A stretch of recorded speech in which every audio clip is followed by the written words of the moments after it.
Speed news के sponsor हैं शिफा clinic, sugar का मुकम्मल इलाज, डायलिसिस से छुटकारा। Hasan Madina tours and travels 20 days short package सिर्फ 6,85,000 रुपए में, 35 डेज लॉन्ग पैकेज सिर्फ 7,50,000 रुपए में।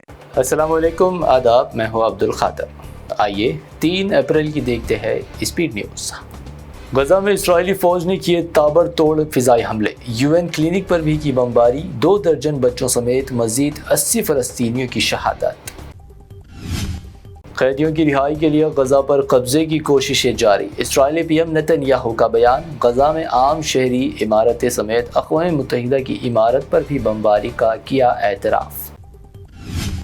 इंटरनेशनल क्रिमिनल कोर्ट के वारंट गिरफ्तारी की उड़ी धज्जियां, जंगी मुजरिम करार इस्राएली पीएम नेतन्याहू पहुंचे, आईसीजे रुकन मुल्क हंगारी, आलमी रहनुमाओं की तनकीद।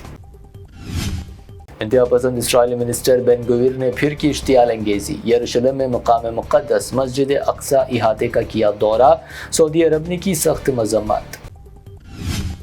अमेरिका व इसराइल पर तनकीद करने वाले तुलबा ज़ेर निशाना, अमेरिकी वीज़े के ख्वाहिशमंदों के सोशल मीडिया अकाउंट्स की तहक़ीक़ात का फैसला, अमेरिकी फॉरेन मिनिस्टर का ऐलान। ट्रंप टैरिफ के नरगे में एशिया के कई मुल्क, अमेरिकी सदर ट्रंप ने अब चीन पर 34% तो पाकिस्तान पर 29%, भारत पर लगाया 26% टैरिफ, शेयर मार्केट हुआ क्रैश। सख्त मुखालिफत, शदीद हंगामा व एहतजाज के दरमियान भी वक्फ तरमीमी बिल लोकसभा में हुआ मंजूर, ताईद में मिले 288 जबकि मुखालिफत में 232 वोट। नया वक्फ कानून गरीब मुसलमानों की बदलेगा तकदीर, वक्फ बिल की मुखालिफत के दरमियान मोदी हुकूमत का दावा, कहा यह बिल किसी मसाजिद, दरगाह या दीगर मजहबी जगह को हड़पने के लिए नहीं है। वक्फ बिल राज्यसभा में भी हुआ पेश, बहस का हुआ आगाज, आज ही मंजूर कराने की कोशिश, सोनिया गांधी ने कहा लोकसभा में जबरदस्ती पास कराया गया वक्फ बिल, ये आइन पर हमला। वक्फ बिल का ताल्लुक मुसलमानों से है, अमित शाह का लोकसभा में बयान, कहा वक्फ में सिर्फ मुसलमान रहेंगे, किसी दूसरे मजहब के लोगों को शामिल करने की बात को बताया गुमराहकुन। मैं इस बिल को गांधी जी की तरह फाड़ता हूँ, लोकसभा में वक्फ तरमीमी बिल पर असदुद्दीन ओवैसी हुए बरहम, कहा आज मुल्क में मुसलमानों को नाइंसाफी का सामना। वक्फ तरमीमी बिल का खिलाफ सड़क पर उतरेगा मुस्लिम पर्सनल लॉ बोर्ड, वक्फ तरमीमी बिल को अदालत में चैलेंज करने का ऐलान, एहतिजाज को करार दिया मुल्क बचाने की लड़ाई। वक्फ बोर्ड लैंड माफिया की तरह करता है काम, योगी आदित्यनाथ का मुतनाज़ा बयान, वक्फ तरमीमी बिल लाने पीएम मोदी का अदा किया शुक्रिया, जमीनों पर कब्जे का वक्फ पर लगाया इल्जाम। वक्फ बिल पर जेडीयू में बगावत शुरू, जेडीयू कौमी जनरल सेक्रेटरी व रुकन राज्यसभा गुलाम रसूल ने खोल दिया मोर्चा, कहा सेक्युलर पार्टियां हो गई बेनकाब।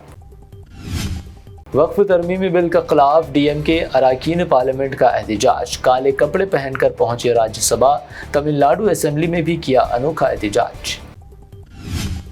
वक्फ बिल की मंजूरी के खिलाफ गुजरात एमआईएम उतरी सड़कों पर, अहमदाबाद एमआईएम पार्टी ऑफिस के करीब मजलिस का एहतजाज, बिल की वापसी के लगाए नारे।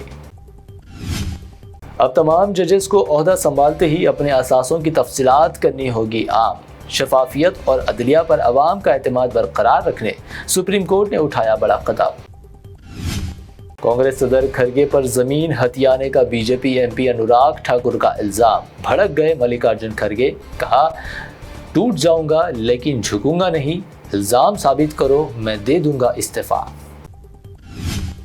हैदराबाद सेंट्रल यूनिवर्सिटी जमीन तनाज़ा पहुंचा Rajya Sabha, BRS MP V Ravichandra ने दर्ज कराया एहतजाज, माहौलियाती तहफ़्फ़ुज़ के लिए मरकज़ से फौरी मुदाखलत की अपील की। बीआरएस अंदरून 3 साल तेलंगाना में आएगी बरसरे इख्तिदार, बीआरएस वर्किंग सदर केटीआर का दावा, हैदराबाद सेंट्रल यूनिवर्सिटी के स्टूडेंट्स की भरपूर हिमायत का किया ऐलान। दोनों शहरों हैदराबाद व सिकंदराबाद में तूफानी बारिश, कई इलाकों में पानी जमा, वहीं शदीद बारिश के असर से तारीखी चार मीनार की एक मीनार से गिर पड़ा कुछ हिस्सा, कोई जख्मी नहीं, मजीद बारिश की पेश कयासी। तेलंगाना में एसएससी इम्तिहानात का इख्तिताम, अप्रैल के आखिर या मई के पहले हफ्ते में नताइज का ऐलान, इम्तिहानी पर्चों की जांच का अमल 7 अप्रैल से होगा शुरू। تلنگانہ بھر میں جونیئر کالجز کے لیے تعطیلات کا اعلان، 1 جون سے دوبارہ کھل جائیں گے کالجز، انٹر سال اول کے داخلوں کا شیڈیول ابھی طے نہیں۔ حیدرآباد بھی اب بنے گا آسمان کو چھوتی عمارتوں کا شہر، جی ایچ ایم سی نے 1 سال میں 102 بلند و بالا عمارتوں کی تعمیر کو دی منظوری، رہائشی مقاصد کے لیے ہوں گی 27 عمارتیں۔ حیدرآباد میں سونے کی قیمت میں 1200 روپے کی کمی، 24 کیرٹ سونا 92,200 روپے، 22 کیرٹ 85,600 روپے فی 10 گرام، جبکہ پیور چاندی 970 روپے فی 10 گرام درج۔ یہ تھی اب تک کی 25 اہم خبریں۔ پی بی این چینل کو سبسکرائب، اس ویڈیو کو لائک اور شیئر ضرور کریں۔ شفا کلینک دور حاضر کے مختلف امراض کے مکمل علاج کی ضمانت۔ شوگر چاہے کتنی ہی پرانی کیوں نہ ہو، شوگر کا علاج ممکن ہے۔ آپ کا انسولین بھی چھوٹ سکتا ہے، کڈنی پرابلم بھی ہوگا کنٹرول، ڈائلیسس کروانے کی نہیں پڑے گی ضرورت۔ ایک بار رابطہ کر کے دیکھیے۔ شوگر اور بی پی کے لیے لائف لانگ نہیں لینی پڑے گی دوائی۔ ڈائبیٹک فوڈ، شوگر کے زخم اور دیگر اسکن انفیکشنز کا بھی ہوگا مکمل علاج۔ مزید تاخیر کیے بغیر ڈاکٹر محمد پاشا خان سے کریں ملاقات۔ گارنٹی ٹریٹمنٹ، شفا کلینک، کوکٹ پلی۔ حسن مدینہ ٹورز اینڈ ٹریولز کا ایک ہی مقصد، ہر غریب اور صاحب استطاعت امت مسلمہ کا حج عمرہ کم سے کم رقم میں ادا ہو۔ آپ کا اپنا بھروسے مند ٹریولز 10 سال سے حج عمرہ کی خدمات دیتے آ رہا ہے۔ بھروسہ آپ کا، خدمت ہماری۔ سال 2025 میں حج کا ارادہ رکھنے والوں کے لیے خوشخبری، اب حج کریں ایک دم مناسب رقم میں۔ 20 ڈیز شارٹ پیکج صرف 6,85,000 روپے میں، 35 ڈیز لانگ پیکج صرف 7,50,000 روپے میں۔ حرم شریف کے بالکل قریب آرام دہ قیام، مینا، مزدلفہ، عرفات میں بہترین خدمات، 3 time Hyderabadi hygienic food, luxury A C bus transport, عالم دین کے ذریعے مکہ اور مدینہ کی زیارتیں، لانڈری سروس، زمزم احرام فری، ریاض الجنہ کی نماز کا appointment, shoulder bag hand bag free, direct flight, Hyderabad سے حیدرآباد تک بزرگ حضرات کے لیے پرسنل خدمت گزار کی سہولت بھی رہے گی۔ شعبان رمضان میں عمرہ کے خصوصی ڈسکاؤنٹ پیکیجز بھی دستیاب ہے۔ امام اور حافظ قرآن، school college students, teachers, professors, doctors کے لیے خصوصی ڈسکاؤنٹ رہے گا۔ اس کے علاوہ UK، یورپ، آسٹریلیا، USA کے اسٹوڈنٹس اور B1 B2 ویزا کی سروس سکسیس گارنٹی کے ساتھ رہے گی۔ حسن مدینہ ٹورز اینڈ ٹریولز، سبحان کالونی، بلہ گڑا، بسائڈ مارول پیلیس، حیدرآباد۔